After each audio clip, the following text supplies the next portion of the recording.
So, hi Manisha, what's happening? Hi, Krishna. Happening. So many things are happening in Delhi around. So you know that it's always in news these days. Delhi is the hot capital right now. So much protest is going on between the farmers and the government and all these things. And it's been almost over a month as things has not been settled. So yeah, the surrounding is quite chaotic, and there are so many things are happening. So it's going on. So, are you impacted by these protests? As in, are these protests where you're staying? No, no, no. We are situated in South Delhi, so it is not as much impacted by them. It's mostly in the North and East Delhi where there are a lot of protests is happening. Earlier, we were discussing, I think, about the ITU and all these things. So there was a clash also on 26th January when they were trying to take a tractor rally and all. But this in this area where I'm staying, it's not that impacted by it. It's like hardly any. You can see anything happening over here. Okay, and what about the It's internet basically it connection? is internet connection is basically to the places where there's the borders area. So mine is also near to the border area, like we are near to the Gurugram border area, but this is more on the Punjab side, like where there's a Chandigarh border, Soda Road and all these places, also in Ghaziabad mostly. So over there on 26th there was a lot of chaotic and clash was happening, so the government decided to shut down the internet on that particular area. So it was not uh, in the whole Delhi, but only on the places where it was more like clash was happening and everything. Hmm. So, what are you reading nowadays? Okay, so I finished a book which is 10 Judgments That Change India, and this was written by Zia Modi. And this book is discussing about the 10 cases that have changed the judiciary system in India, and that has these cases has become the benchmark of the judgment for future purposes. So these cases were like kind of new when it came, when the petition was filed and all these things. So they have discussed quite a number of cases and the impacts, where it started, how things were moved, and all these things. So they are discussing quite like it has a detailed discussion about these cases, how it was originated, and what was the conclusion came on it. So, I mean, how do you find books to read? So I am like always on surfing side. I'm surfing. I have followed some books of the month, something like that. These are the pages are there on Instagram, and I got the reference from my friends. Sometimes they are reading, so likable reading and all these things. And then sometime, Bill Gates also released the books that he's reading currently and supposed to be read. And then sometimes the international bestsellers. Sometime, in in India, what are the hotshot books like that? So I select those kinds of books. I try to find out how I can read them, and then if I always prefer the physical book rather than the digital version. So I always try to buy a book and then I read it. So this is how I got the reference. And sometimes somebody is saying, okay, this is a new book which has come into the market. You should try it, and it's read it out. It's nice. And sometimes self help books I'm reading, and in my list I have mostly the autobiographies and something which always give me something I can take away from that particular book. So this is my kind of genre. So I'm not lean into something like, okay, I go into fiction or non-fiction. Whatever I like, I read. Have you, talking about autobiography, have you read the autobiography of a yogi? That's a very old book. You probably should read it. It has a lot of Indian context. No, I think no, I haven't heard about it, so I'll definitely give it a try. Yeah. So, how many judgments did these guys cover in this book? So there's a 10 main judgments which was there, and I cannot recollect all, but there are few which has like kind of intrigued me. So they were discussing about Shah Banu case. If you remember the Shah Banu case, which became the hotshot case in India, where the Muslim rights were talking about. This was a fun case. Then there was a Vishakha guidelines, in which the company for the all female employees of the company, they have to to arrange their transportation if they are late working and all these things.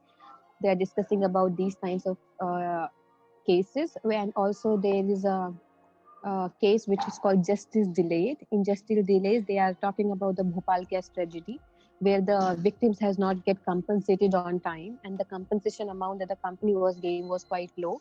So the case was started and all these things. So they started discussing about it, and they got compensated. So this case, the tragedy happened in somewhere in 80s, and they got compensated in 2011 or something. So this was justice delayed.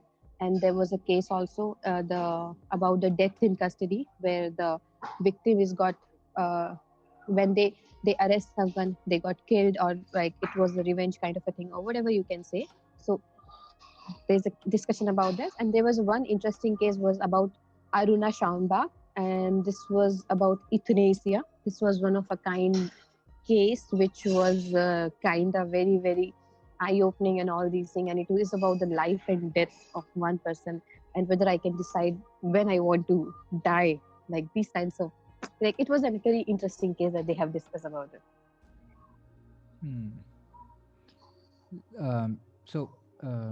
This euthanasia looks quite interesting. Let me just look up the internet meaning of euthanasia for the benefit of everyone. So, as per the dictionary, euthanasia is the painless killing of a patient suffering from an incurable and painful disease or in an irreversible coma.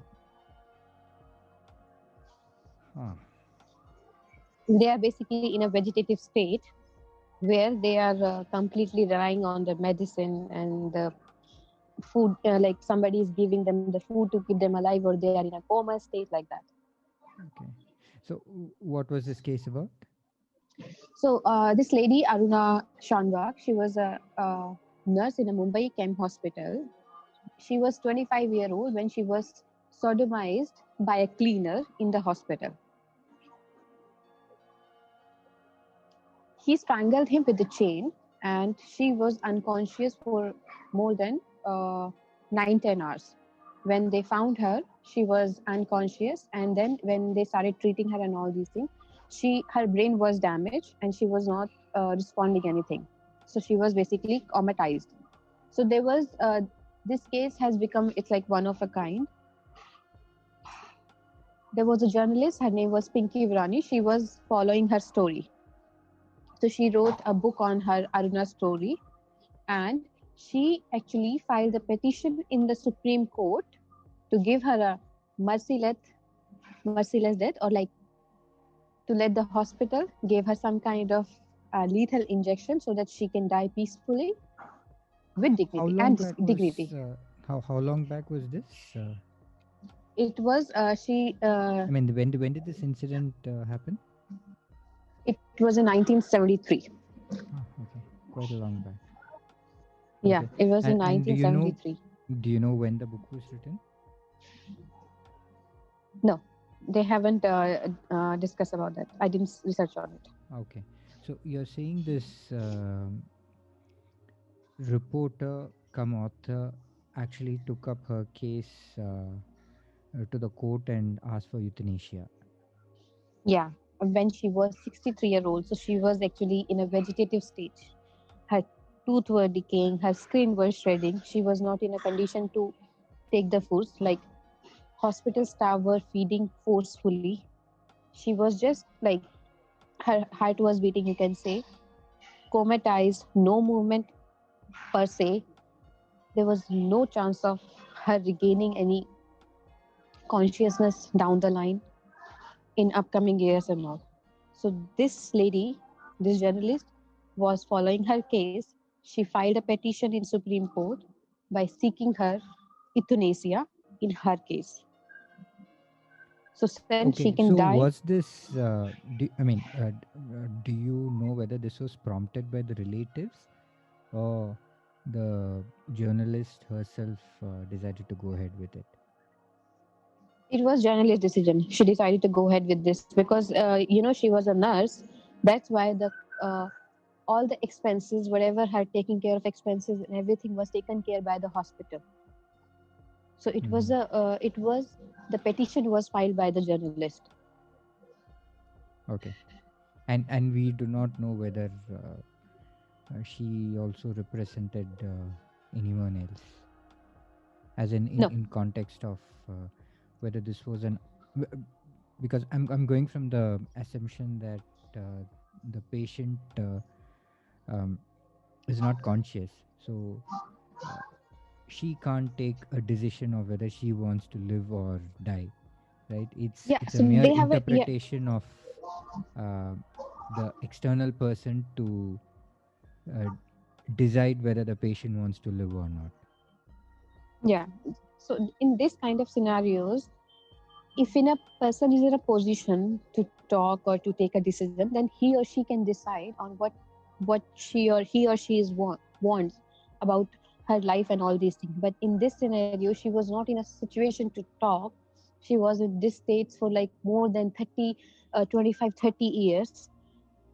So someone has to take the decision on it, whether a close relative or the guardian who is taking care for her, or it was in her scenario it was the hospital who were taking care for her.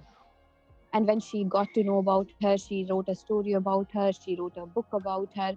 And then she got attached to her, I can say, where she was trying to help her from this suffering. You can say if somebody is in that kind of a state for that long period, you actually want for them to, like, they should reduce their suffer, and then they can just leave this earth peacefully, or, like, leave this world peacefully and all these things. So that's the case. So when one of a kind case comes in any judgment, this was one of a kind, new euthanasia. So even the Supreme Court take the reference from other courts around the world, how they have tackled these kinds of things, and then accordingly they do the judgment on it.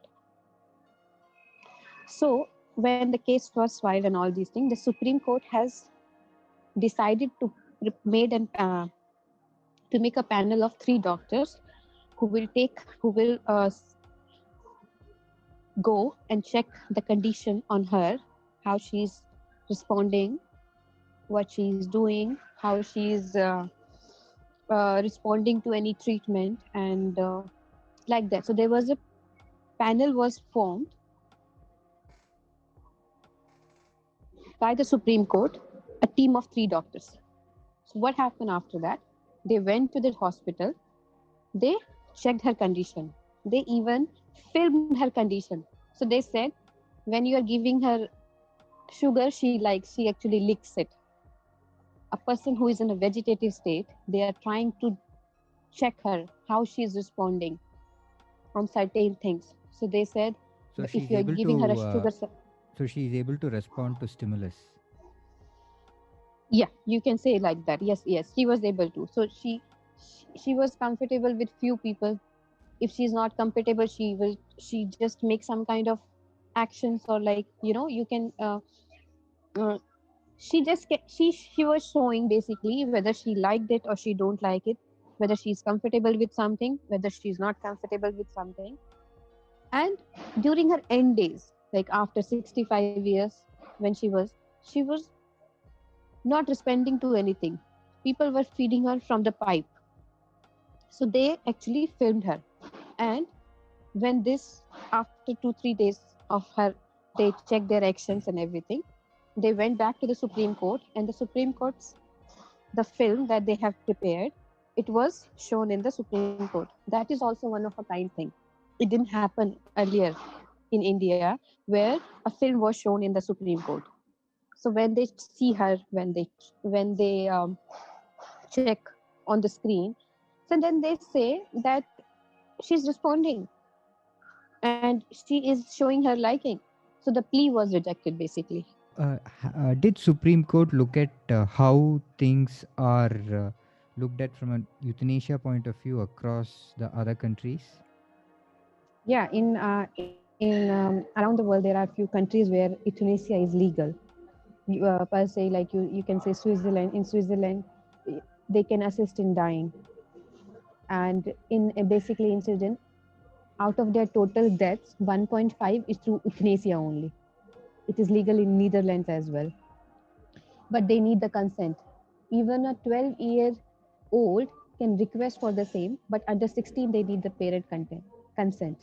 Okay. In Netherlands, then it is legal in Belgium, it is legal in Luxembourg, it is legal in Canada, it is legal in Colombia, it's legal in Australia after 2017 onwards.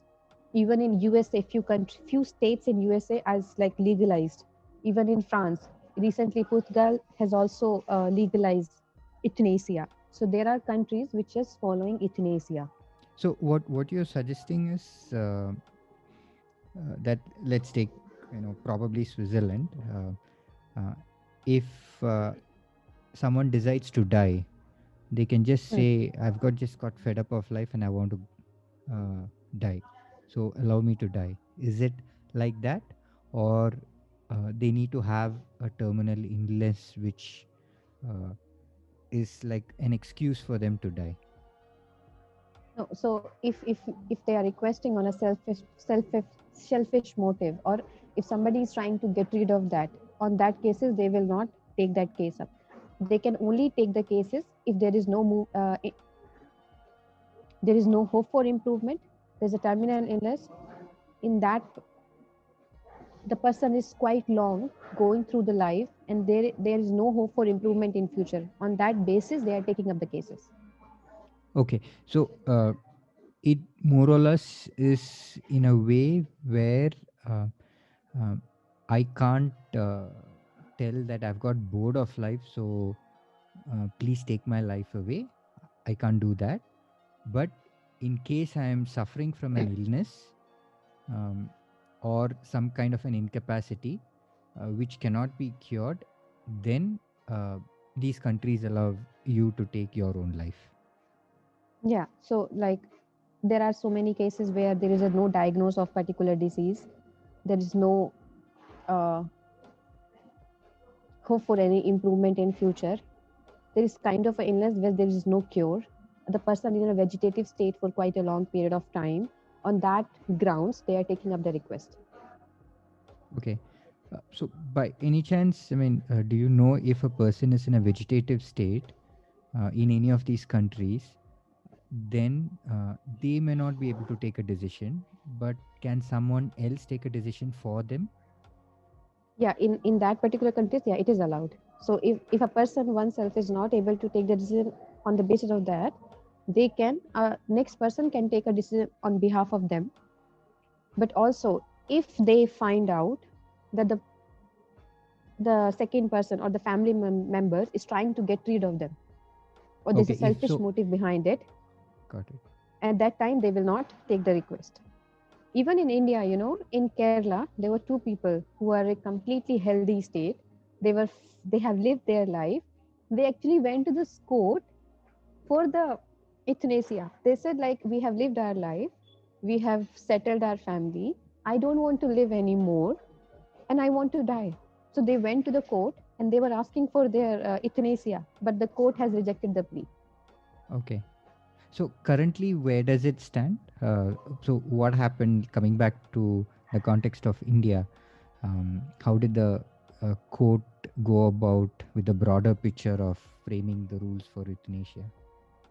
So in India, they have said they have bifurcated the euthanasia into two parts. One is active, one is passive. In active euthanasia is giving somebody a lethal injection for them to die with in dignity and peace. And in the passive euthanasia, they have said withholding with the situation, the current situation, to maintain their status quo, whatever the situation they are in, let them be in that situation. Because even in this scenario, there are 2-3 examples which I have come across, that there is this guy, his name was Tim, and he was from US. He met with a accident and his brain was dead. He was comatized for almost 2 decades, and after 2 decades, he was waken up. Okay, so you, There's you mean another he was scenario. in a vegetative state but not brain dead? Yeah, he was comatized basically. So Okay. after few years, he was waken up from that state. So Supreme Court doesn't want to be in a situation where tomorrow, if there is a chance that this person may come into a conscious, he might wake up after down the line after a few years. So they don't want to keep a right to let somebody die. Got it. They want, they just, in a moralized value, they have said that the lives has been created by a God and it should come as per, as and when it's coming, like a natural death. But still, They they don't have want. told. However, they seem to have uh, looked at it from a different perspective, also from an active and a passive. Where, from what I understand, from what you're saying, is an active euthanasia is where there is a specific action done to kill the person, uh, whereas passive euthanasia is where you don't do anything and that will cause a person's death, so that is okay. So Yeah. probably, for example, someone is on a ventilator and the person doesn't show any signs of improvement, uh, then um, if it is agreed that there is nothing else that can be done in the near future, then you can remove the support of the ventilator for that person and that person can pass away naturally. So that's the passive euthanasia. Is that right? Yes, it is right. This is right. And whereas active euthanasia is still illegal in India, but passive euthanasia is not illegal in India. Okay, so what? How did the relatives take this whole thing? So when she went into a vegetative state after 3 decades, her family abandoned her. She was on the mercy of the hospital. And when Pinky Virani, So what you're saying is I basically hope, that the the relatives kind of stopped supporting her, and that is why the journalist came in and then wrote a book about her and took the lead for euthanasia for her. yeah. Okay, got it. So if you look at it from how Supreme Court has differentiated euthanasia into active and passive, it's quite clear. Uh, Now, what is the religious point of view in that? Is there any religion which So allows you to take life? no, if I have to generalize this statement, in all the religions, they are against euthanasia. They have in a all the religion has said that God is the one who has created this life, and He is supposed to take it. We are not the one who decide when to live or when to die. So it's in a God's hands. So, and it should come naturally. There should not be any intervention where somebody is designing on behalf of somebody else. So every religion is against euthanasia. Okay, got it. Now, personally, what do you think?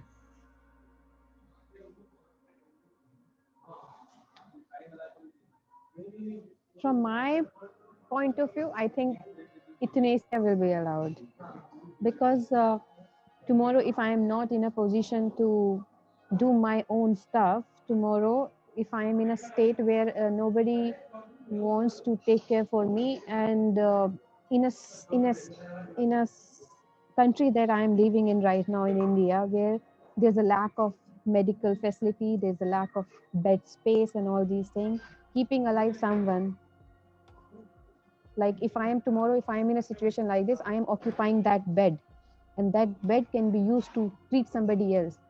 The expenses, it's also is related to expenses also. Like tomorrow, if I am in a situation, I need a medical attention, I there should be an expenses to be like I need some treatment.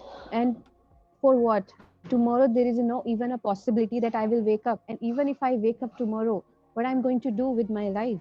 So there are so many unknowns in future, right? And then instead of keeping me alive where I don't know about my future, this bed can be occupied or used for somebody else's treatment, where there is a disease that can be curable, there is a hope that can give a life to somebody else. So on that perspective, I think euthanasia will be allowed in India. So You you've can, taken a more of a utilitarian point of view yeah, to justify your argument. But exactly. you also had told about one person who was in a vegetative state in US, uh, for many years, and then he came back to normalcy after what, 10 years, 15 years, or whatever.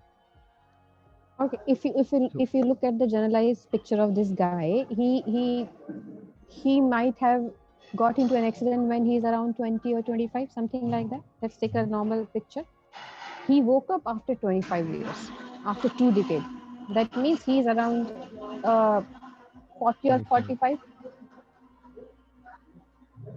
What I cannot say there is no guarantee of anything, but what is the guarantee that his family will support after that? What he was going to do? Or maybe it's like, okay, only a mother can show a care to his son or a daughter or something like that. Apart from that, who is there to take care for you? And he has occupied that space for that many years. If I'm coming from a very rich family, and like my family can actually spend a money on me to bring the ventilator to feed me through it, there's a nurse care, nurse, I'm having a very nice facility, I'm under nice supervision and all these things, then what is the point of carrying that particular life which there is no hope? That's, and that cases is like once in a scenario. I can't even percentile it, how many percentage of people actually woken up from that particular stage. One or two three cases only they are discussing, but what about others? Do we have any data for that? Rather than spending this much amount of money, you can actually use this thing for somebody else. Or But maybe if you are keeping that kind of a, but the question is, who knows when to pull the plug?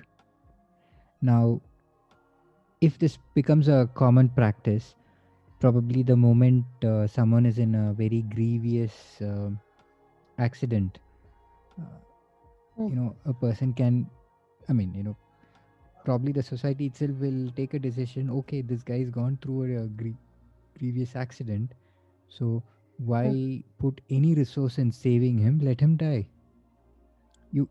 That's the exactly. other extreme of it. When you start allowing this, right? Because Hmm. everything, you start looking at it from a utilitarian point of view. An accident Hmm. happened, this guy seems to be in ICU, and probably why waste an ICU for this guy? Maybe let's give that space to someone else who probably didn't Hmm. do a drunken driving. Let's assume this guy did a drunken driving and got an accident, right? So where does that end, right? If you allow everyone um, to take decision for someone else on whether they want to live or not,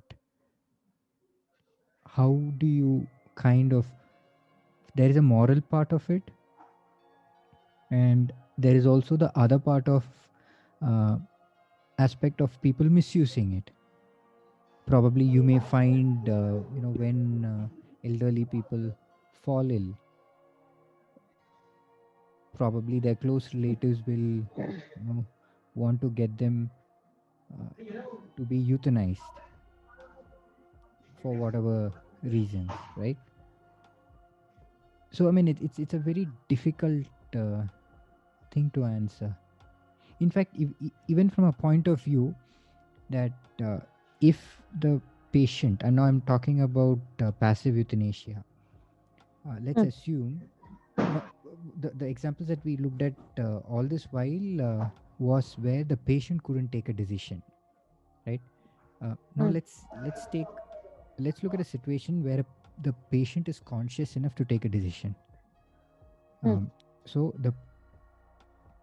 I'm still talking about the passive euthanasia. So the patient is in a state, and there is no hope for the patient, and the patient is suffering, right? And the patient has told that I want to die.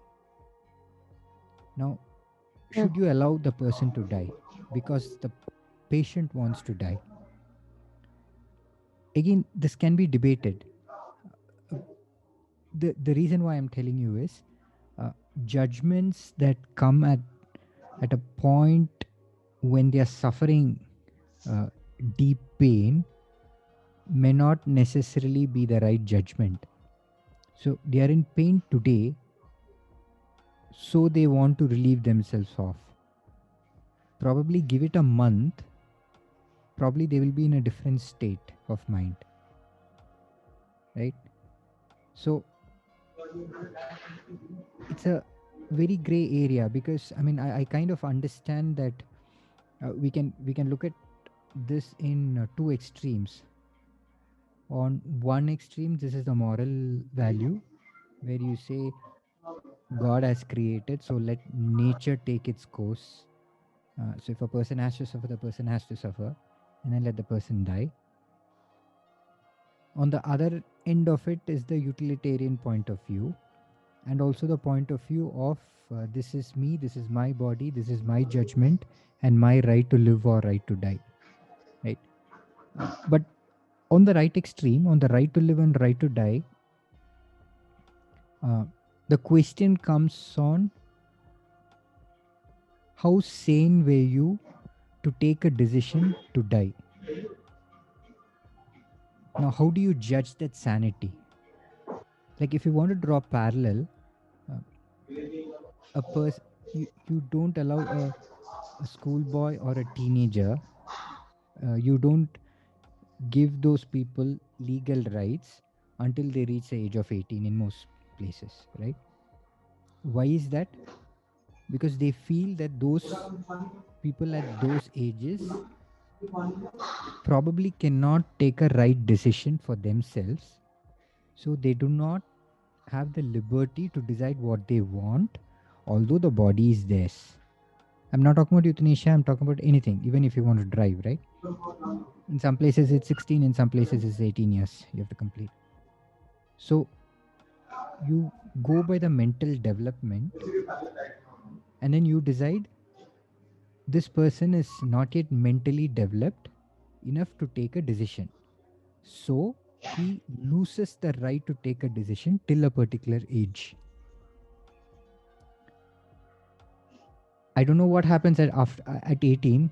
You know, at 17.99 he cannot, and at 18 he can.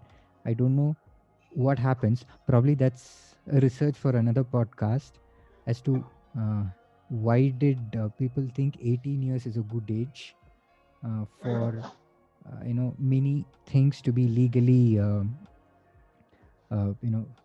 what do you call, a liberation of that person. At 18 years he or she can take a lot of decisions on her own. I do not know that, but so the same logic uh, can also apply to a person who is unwell and can consciously take a decision to take the person's life. Probably the person is not mentally stable enough to take that decision. So if you cannot allow a 17-year-old to take a decision because probably of the lack of experience that he has, the mental development, probably when a person who is sick also suffers the same consequences. So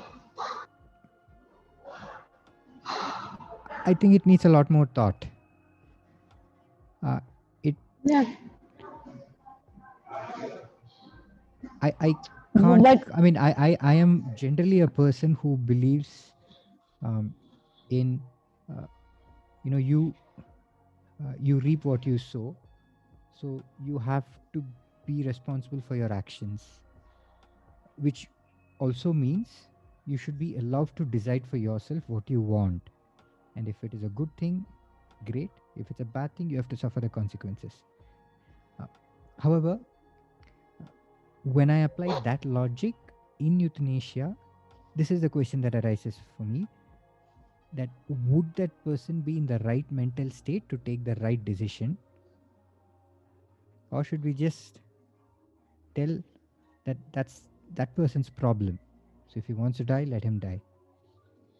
So that's so something is that, this your point of view? yeah, Is this your point of view? that's right. So as we were talking, I was thinking of where I stand in the spectrum. Yeah. And although I lean towards the right, but still there is this question um, on whether the person is mentally capable enough to make a choice. And on the other aspect of it, that if that is allowed, 50 years from now, or 100 years, or 150 years from now, how would society change? You may have a society which automatically assumes if a person is too sick, let's just get that person killed. Right. So these are things that would change incrementally and gradually, where it wouldn't be a jump from 0 to 1. It would be a gradual change, and we will not even see the change. So that's the other end of the spectrum, where I see that humanity in the current sense may not be there. So it's a very deep topic. I I think it needs a lot more retrospection.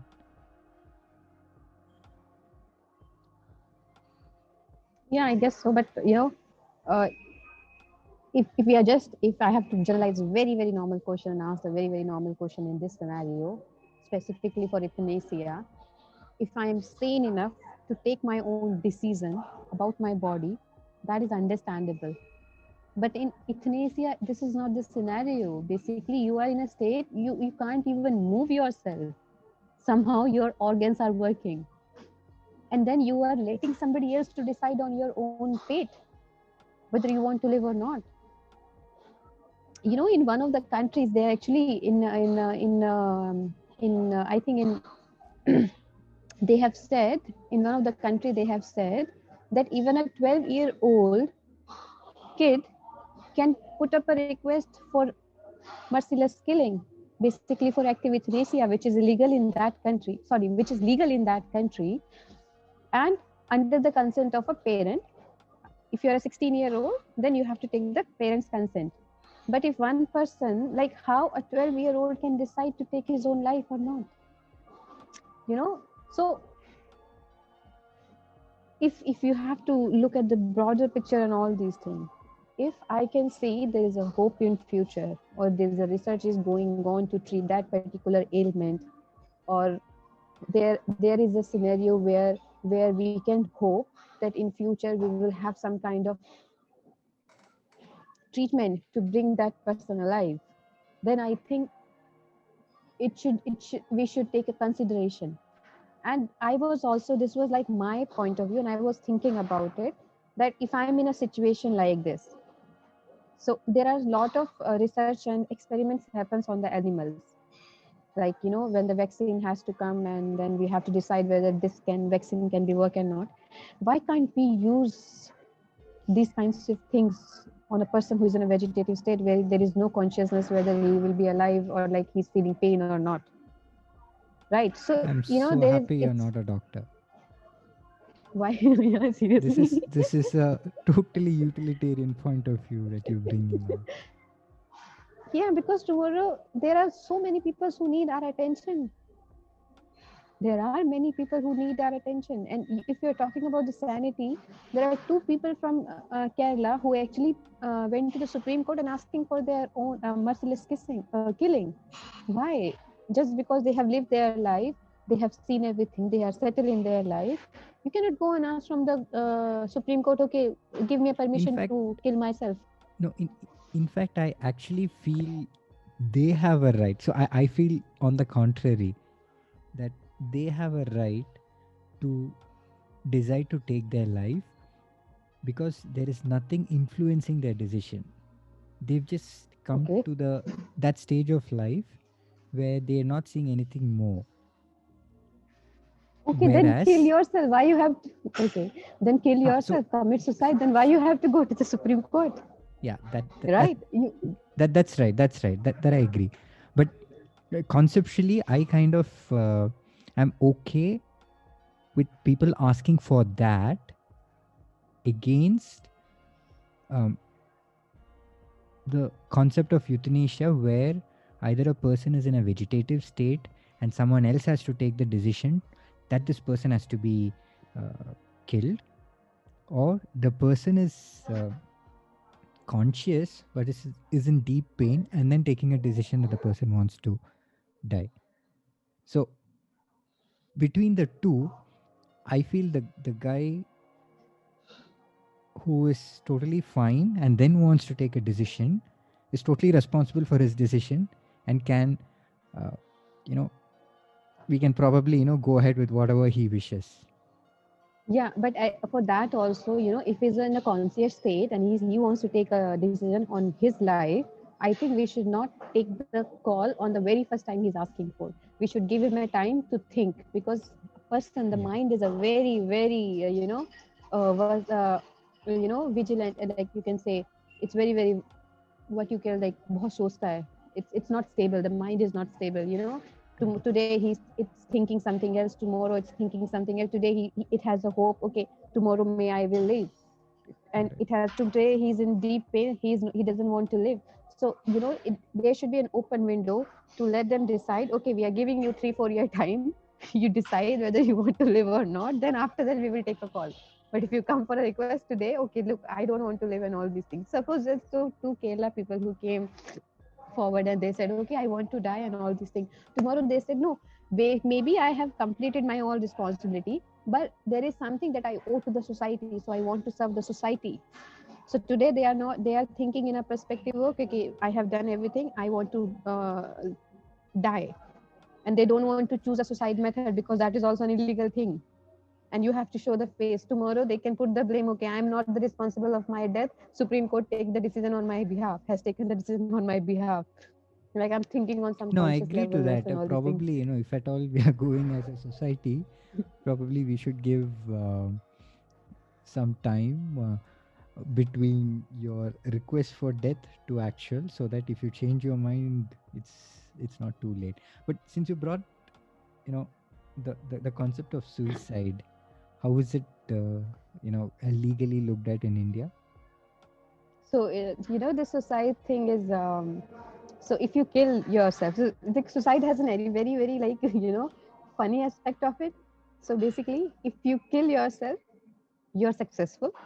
If you don't kill yourself, somehow if you get saved by trying to kill yourself, then you are in an offense. You are in a punishable offense. So in India, under the IPC section of 309, if you are trying to claim your own life, you will be imprisonment for 1 year in jail along with the fine. This is the current law. So So, if you uh, so it means if you're going for a suicide, be sure you actually kill yourself. Don't come back as a failure, yeah, because that's to come worse. back, yeah, that's like a worst thing. Basically, you will ended up somewhere you don't even imagine. Oh my goodness. So for that perspective, there is a case also came, in 1985. There's this constable Maruti Dubal, and he has he was not agreeing on some of the policy of the government and all these things. So in front of the Bombay Municipal Corporation, he was trying to kill himself. Then there is a case become. This case has given a name, Maruti Dubal versus State of Maharashtra. So when this case went into Bombay High Court, and then the discussion started and the case started and all these things, they said that this guy said that this is my life and I try to please my body, and on my body it is my right whether I want to live with it or whether I want to kill myself, and it I will please as it is. Like I don't need to tell anybody else permission whether when I want to live or when I want to kill. This is my right. I have a right to live, I have a right to die. This is what he said. And on the basis of that, Bombay High Court said that yes, he is right, and that petition got quashed. So after that, whenever there is an illegal whenever there's a suicide cases was coming, basically Bombay High Court was the high courts was like rejecting the plea because this is his right, he can claim his own life. Okay, so But down anyone the who line had after 1 year, okay, so anyway who had failed in an attempt uh, did not get punished. yeah, did not get punished because Okay. they also said one thing, because these people they need more of moral support, mental support rather than a punishable offense. They are not in a right frame of mind, and because they were going through something, that's why they are taking the decision, they are claiming their life. They were trying to claim their life. So they need a mental support rather than a like you want to put them into a jail and then give them imprisonment and all these things. That is a not right course of action. So then after that, Supreme Court, the court has said, okay, fine, and they actually quashed the petition like this. After down the line, after 1 year, the following year in Andhra Pradesh, some people were trying to kill themselves, and they said that they were trying to. I'm sorry. Self-immolate themselves. They were, yeah, they were going on hunger strike. They were going on self-immolation threats against the government, and that is not the right thing, because you are trying to convince someone on behalf of your death, and you are giving them a threat. If you don't do something like this in a particular manner, I will kill myself. That is a completely illegal. And on that thing, they started like. They started actually giving the judgment on the people like, okay, this is not the way of dealing things. You want to claim your life, that's up to you, but if you're giving us a threat that you will claim your life because we are not doing something like that is a completely illegal thing, and then you will be imprisoned, you will go on, we will punish you for that course of action. But this is not the way of doing things. So basically for these kinds of things, it has came into an action. But for the other perspective, where a person is going through a mental trauma, or he's not in a same situation to think clearly and all these things, at that time they have said, okay, this particular person needs a mental support rather than imprisonment. But if somebody is trying to threaten us against their life, then they will be punishable. Okay, so which This is means how now the it things will work. be on a case-to-case basis, the decision will be taken. Yeah. This will be a case-to-case basis. Okay. But Aruna Shanbhag case, for the euthanasia one, Aruna Shanbhag case becomes a benchmark for the Indian judgment, like Indian justice system, where somebody is coming like this, then the court has a right to decide whether they want to allow it or not. But generally, it's illegal. In passive euthanasia is legal, where they can take the decision. But however, for active euthanasia, it is completely illegal. Got it. I mean, They will active keep. euthanasia also has to be made illegal, because otherwise you may actually have a lot of killings happening, right? Where whether the person wants it or not, you can ask the doctors to administer medicines which will kill them. So there could be a lot of immoral activities that can happen. Yeah, in that perspective also, if you think in that particular manner, if the doctor is doing something like that, that means he is doing a punishable offense. Right. He is not supposed to claim somebody life, but if he is doing by omissions, or by if he has done some mistake and then the person life got claimed, at that time he's doing some punishable act. So there are laws which actually protects doctors and also give them the punishment. Sometimes their license got quashed, like what you call, what's a particular term for that? Cancelled. License got rejected. Right, license got cancelled because they have claimed somebody else's life on the basis of their mistake. And it happened, I have some friends in this hospital. They actually say the blood gets mixed with each other, the samples, and that also can let happen somebody die, because the names mistake and all these mistakes. So these medical errors also claim people's life. So there's like, it is a very, very vast topic to discuss about, and it is something which is again on the basis of some unknowns in future. So how is the If book ending this particular case? Have they given a so, particular view? yeah, they have said like, okay, if you are making, suppose in a general term, if you make euthanasia legal, suppose if it is made legal tomorrow, what happened to the people who has actually uh, wake up from the state after a decade or after 2 decades? There is this guy who was comatized and he woke up by hearing his favorite show. So this By is hearing apart his from that favorite other show. example that you told, is it? Yeah. This is a There was different a show. example. It's his favorite TV show was No, this something is a called different Theme. example, is it? No, it's same. It's same. The same guy. You told about a guy No. called. So there was okay. So I this is have a different read the person. things.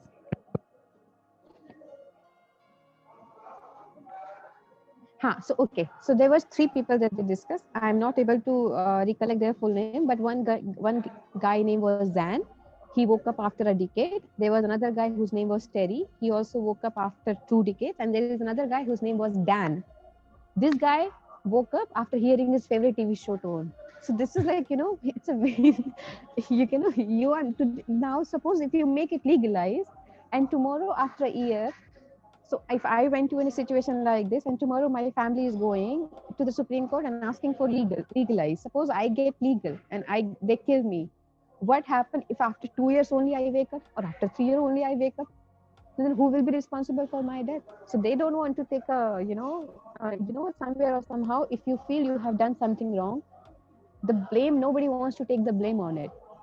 I don't want to live with the fact that I am responsible somebody else's death, whether in whatever the situation I am in. Like in Aruna Shanberg case, her family abandoned her after 30 years. The hospital who was the one who were taking care of her, because she was an hospital employee. If suppose she is not an hospital employee, will the hospital will support her if the family abandons her? No, they will definitely not take care of her. So it is a very, very open and, like, diversity. There's so many unknowns basically behind it. And if there are so many unknowns which is not predictable by anybody else, then it's a very, very hard decision to take whether it should be legalized or not legalized. But you can see in few of the countries, like 7, 8, or 9, 10 countries around the world, it is still legal. But I assume the legality there is more to do with passive euthanasia, right? No, it's active euthanasia. A person can go and say, "I want to kill myself," irrespective of whether they are. No, no, no. Hmm. No, Oh, they okay, can only. okay. So you mean a person in those countries can take their life um, if they are in a permanent vegetative state through active euthanasia. Yeah, yeah. Okay. Then they are the one. Even in in Switzerland, 1.5% of the whole population deaths are claimed through this only, euthanasia. Even when this journalist came for the Pinky Virani for Aruna, the Supreme Court actually told her how you can prove your emotional connection with her. How you will say you are just an outsider? If it's a close family member, then we can understand. But you are just an outsider. How you can say you are a next friend or a guardian? Whether she has given you a right, okay, you can take the decision on my life. No, because Aruna herself is not in a situation to take any decision on herself. So it's a very, very, very much gray area and very vague topic, and it is a very vast thing to like discuss about. But on a utility, like utility point of view, I can say keeping someone for like 30 years and 40 years is a wastage of resources. I'm happy you're not a doctor. Let's Yeah, let's let's seriously. end this podcast at that. Yeah, seriously, you're saying I'm happy, not a doctor. No, I'm just thinking from everybody should get a chance. There are other person who is supposed to take the treatment as well. So I'm thinking on that perspective. Let's end this podcast in this indecisive decision. Thanks a lot This is. for all of you all for Thank you listening so to much. us. Thank you so much.